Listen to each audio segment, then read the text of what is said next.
Hey everybody, this is D Hunter, bringing another action figure review. Today, we're going to be looking at the McFarlane DC Multiverse Blackest Night collective Build-A-Figure Atrocitus. Atrocitus is a red lantern, and quite a cruel little bastard. This wave consists of Batman, Deathstorm, Rayner Green Lantern, and Superman.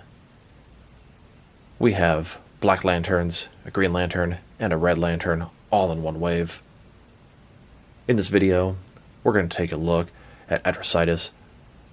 We'll look at the assembly, accessories, measurements, and articulation.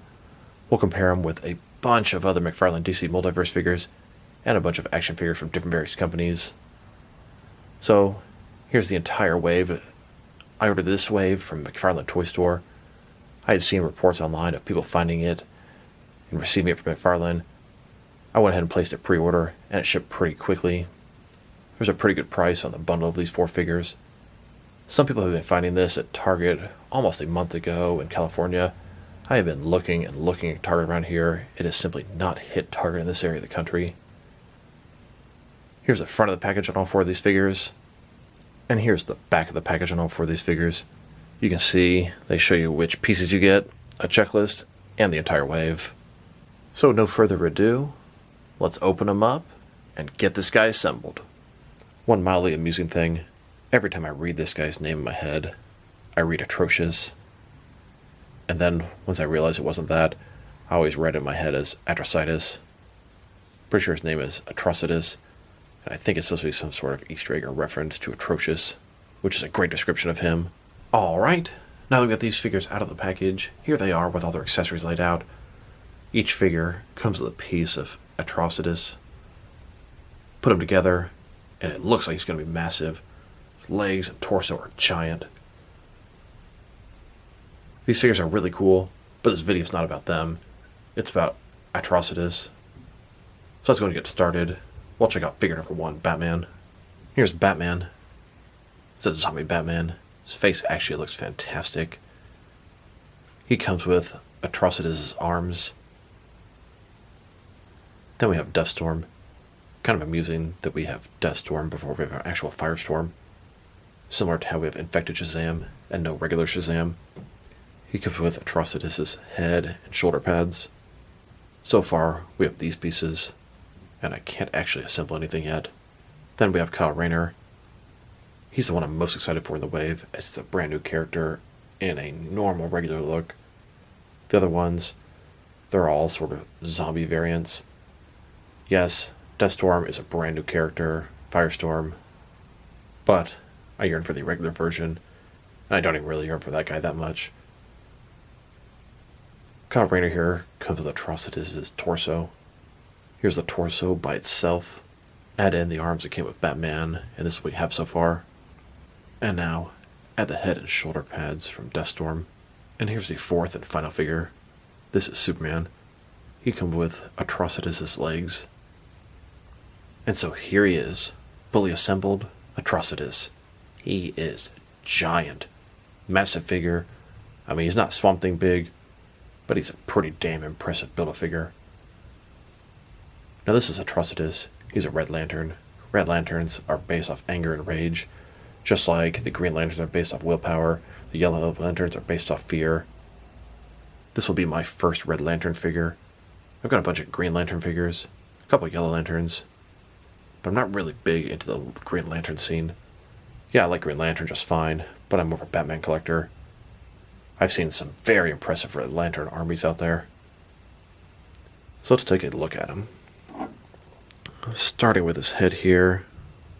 Teeth, very intimidating. Face, you can tell this guy's a bad guy. He looks evil. He's got, I don't know, this sort of helmet type thing around his head.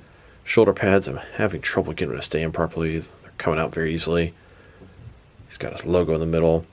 You can see the texturing on the suit. The black parts and the red is smooth. It all feels really good and sturdy. Shove the legs in there, and unlike some other figures, Bane, Frost King, I'm not having any issues with them coming out so far. Looks like double jointed elbow, double jointed knees. He has the new style ankles, not the balls, a lot more seamless. Overall, very good looking figure. Giant, and we will compare him with a bunch of McFarlane figures shortly. And here, just a closer look at his face and head sculpt. Look at those teeth, those eyes.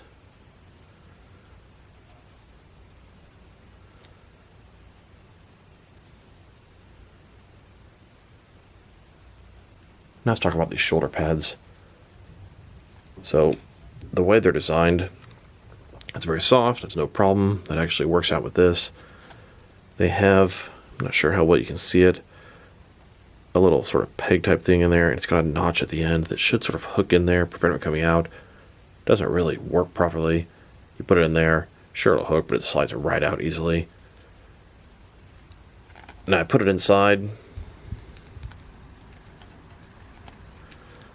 and you can push down as much as you want. It might look good for a little bit, but not for too long. Just as soon as you start moving stuff, it just doesn't lock into place like it's supposed to. I imagine other people have the same problem. Let me know in the comments below. It does look really good, but it's supposed to be a little bit tighter in there. I have half tempted to just glue them in there. I wanted to point out that he has a sculpted ring on his right hand. It does kind of get lost in the sea of red paint there. Here's Atrocitus next to the rest of the wave. He is just giant, massive, intimidating above them. If these guys are 7 inches, he looks to be about 9 inches tall. Now he doesn't come with any traditional accessories, but I was trying to figure out what I could use for sort of Red Lantern constructs. In the comics, he has constructs, but a lot of the time, his constructs appear a big bloody mess, like he's spitting blood at somebody, throwing blood at somebody. But he also has regular constructs. Here are a couple of lightning bolts from McFarlane, Rayner, Mortal Kombat. They should attach his arms and could potentially work for a construct of lightning. Here's Atrocitus with those accessories attached. They actually fit perfectly around his wrists, and they look pretty good. Another angle with him holding these constructs. Maybe we could do something with these reverse flash speed force effects. Here's Atrocitus hitting Kyle Rayner with some Red Lantern lightning constructs. Here's Atrocitus. He's hitting him with a blast of Red Lantern energy. This is an accessory that came with a big accessory pack. Some third-party unlicensed stuff. And here he is, spitting some Red Lantern blood at Hal Jordan. And now that we've taken a pretty good look at the figure and his assembly, now let's check out his height. He's a big boy. From bottom to the top of his head, standing at about 9.1 inches tall, which can translate to about 23 centimeters. Now let's check out his articulation. Starting with his head here, of course, it can rotate from side to side. He can look up about that far, down about that far. Not bad. Can't tilt his head from one side to the other. Shoulders on a ball joint goes out more than 90 degrees. And the shoulder pads are soft. They completely move out of the way, but in fact, they come pretty much all the way off, which is very annoying. Up, down, around, all that good stuff. He's got a butterfly joint between his shoulder and chest area, increase in range of motion, bicep cut below that, double jointed elbows that go all the way in. His wrist can rotate, and it's going to be hinged as well. Ball joint his torso, rotate around, forward and back. Another ball joint his waist, rotate forward and back, giving him very good range of motion for such a large character. Getting a little more out of this than this one. Legs, completely does the splits. Not a ball joint, but a similar type concept. Rotation is pretty good. Forward, about that far. Back, not too much. Double jointed knees. Then his ankles here. Forward and back. Rotate. Tilt. Rock. And toe articulation. Here's Atrocitus terrorizing the city. Looks like a job for the Justice League. Justice League shows up, ready to take on Atrocitus. Little do they know how much rage he truly has inside. Seeing as how this is Atrocitus' video, he makes quick work of the Justice League. Here they are, all beaten, bruised, bloodied up. Atrocitus proceeds to pick up a beaten and bloody Hal Jordan. He looks right at him and spits his red lantern energy all over Hal Jordan, trying to turn him into a red lantern himself. Now let's check him out next to some other action figures. Since I don't have any other red lantern figures, we'll check him out with some other McFarlane DC Multiverse figures. Here's Atrocitus next to the rest of the Blackest Nightwave. Here's Atrocitus next to the core group of Green Lantern McFarlane has made. Happy to add Rayner to the mix. Then we have Hal Jordan and John Stewart. I'm hoping they'll give us a Guy Gardner. And there are a ton of other ones that would be cool for them to make as well. And there were a couple of other Green Lantern figures made. 2 other John Stewart variants, and Dawnbreaker. Here's Atrocitus next to all the different Green Lantern figures McFarlane has made. Add in the Black Lanterns, and these are all the different McFarlane Lantern figures they've made. We don't have any Yellow Lanterns, or Blue Lanterns, or Orange Lanterns, or White Lanterns, or any of the other crazy stuff. Pretty content with the Green Lantern collection. Hope they focus more so on the Green Lantern Corps. Now let's check them out next to some other McFarlane Build-A-Figures. Here's their first Build-A-Figure, Merciless, from Dark Knight's Metal. Then, next to their second Build-A-Figure, Bane from Last Night on Earth. Later, they've made a Darkfather Build-A-Figure. He's also from Dark Knight's Metal. This is the smallest Build-A-Figure McFarlane has made in this line. And of course, we got King Shark from the Suicide Squad. Later they made this Target exclusive Batman Beyond Batman Joker robot from Future's End. They switched it up a little bit with the Batman The Dark Knight Returns Collective Build-A-Horse. And here's Atrocitus next to the most recent Build-A-Figure. This is King Frost from Justice League Endless Winter. Meanwhile, we're slowly completing this Target exclusive Crime Syndicate Star the Conqueror. Here are all the different McFarlane collective Build-A-Figures. Rumor is the next one's going to be an Arkham City Wave. That one's going to be collective build Solomon Grundy. Now let's check them out next to some other Mega Figures. A Mega Figure is similar to a Build-A-Figure. It's a large, oversized deluxe figure in the 7-inch scale that's considerably larger and won't fit in traditional packaging. Here he is, next to Steppenwolf and Darkseid from Zack Snyder's Justice League. Then, next to King Shark from the Suicide Squad. He had both a Build-A-Figure and a Mega Figure release. And here he is, next to Swamp Thing. Swamp Thing is towering over this guy. And this guy is a large guy. Just gives you an idea of how big Swamp Thing is. And now, next to Clayface and Titan Joker. Here he is, next to Killer Croc and Man-Bat. And here he is, next to the Atom Smasher from Black Adam. Now let's check him out next to some other recently released McFarlane DC Multiverse figures. Here he is, next to the Black Adam figures that I have. And I'm supposed to get the other 3 tomorrow.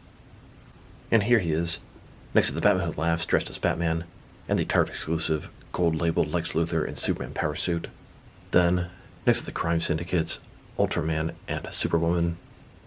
Here's Atrocitus, next to the McFarlane Toy Store exclusive gold-label Unmasked Zernar Batman and Unmasked Infinite Frontier Robin. And now, next to the Batman vs. Hush 2-pack. Here he is, with the single release of Hush. Then, next to Ghostmaker.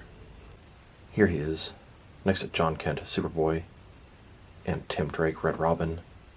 Here's Atrocitus, next to the Arkham Knight and Grifter. And here, next to the comic Godspeed and the TV show Flash. Then, next to the most recent Injustice 2 figures, Reverse Flash and Green Arrow. And finally, next to the Walmart exclusive all-gold Anti-Crisis Wonder Woman and the Walmart exclusive Wally West Flash. Now let's check him out next to some other Lantern figures. Here he is, with all the different McFarlane Green Lantern figures. Then, with my DC Direct and DC Collectibles Green Lantern figures. And here, with my NECA Green Lantern figures. Then, next to my Mattel Green Lantern figures. And here, with a Fisher-Price League of DC Super Pets Green Lantern. Here he is, with my Yellow Lantern figures, on the left by Mattel, on the right by NECA. And here he is, with all of my Black Lanterns. Now let's check him out next to some action figures from different various companies to see how he fits in both scale and style-wise, in case you don't know which lines you can mix him with. Since he's a McFarlane figure, they're typically the 7-inch scale. I'm going to start off my comparisons with some of the larger action figure lines I collect, and work way smaller. But first, we're going to check him out with some of his McFarlane Toys brothers. In front of you are 5 different action figure lines, all from McFarlane Toys, all 7-inch scale. Then, Next is some more McFarlane toys. These are from different various video game properties. And now, next is some Jack-specific wrestling figures. And here he is. Next is some DST, or Diamond Select toys. Then, next is some DC Direct and DC Collectibles figures. Here he is. Next is some NECA figures. Then, next is some Mattel wrestling figures. And now, next is some Jazzwares AEW wrestlers. And here he is. Next is some Mezco 112 collective figures. Then, next is some Mattel DC Universe Classics and Multiverse figures. And here, with some Mafex figures. Then, with some Hasbro Marvel Legends. And here he is. Next is some SH Figure Arts action figures. And finally, next is some Jazzwares Fortnite figures. So overall, I would say this is a fantastic figure. My only real complaint is going to be the shoulder pads. McFarlane should have permanently attached them. They still could have been soft rubber. I really need to glue them in there, but I'm kind of hesitant to do that. Beyond that, for a figure I really didn't care to get, this guy is amazing. His articulation's fantastic. The guy just feels good. He's very smooth, very sturdy, well done. It's a figure you have trouble putting down. His accessories are non-existent. Sculpt and paint job are excellent. If I were to rate this guy, I'm going to give him an 8 out of 10. Very strong rating. But you know what? Shoulder pads? I'm still going to leave him an 8 out of 10. He'd probably be an 8.5 if those things were a little bit more securely attached. Looking forward to digging in deep to the rest of the Blackest Night figures, the Black Adam figures, and more. So this is D Hunter. Thank you guys for watching this video. If you liked the video, press like below. If you have anything you want to say with the video, add to the comment section. If you want to see additional action figure reviews from me, press subscribe. I do appreciate when you do that. Once again, this is D Hunter. Thank you guys for watching this video, and I'll talk to you guys real soon.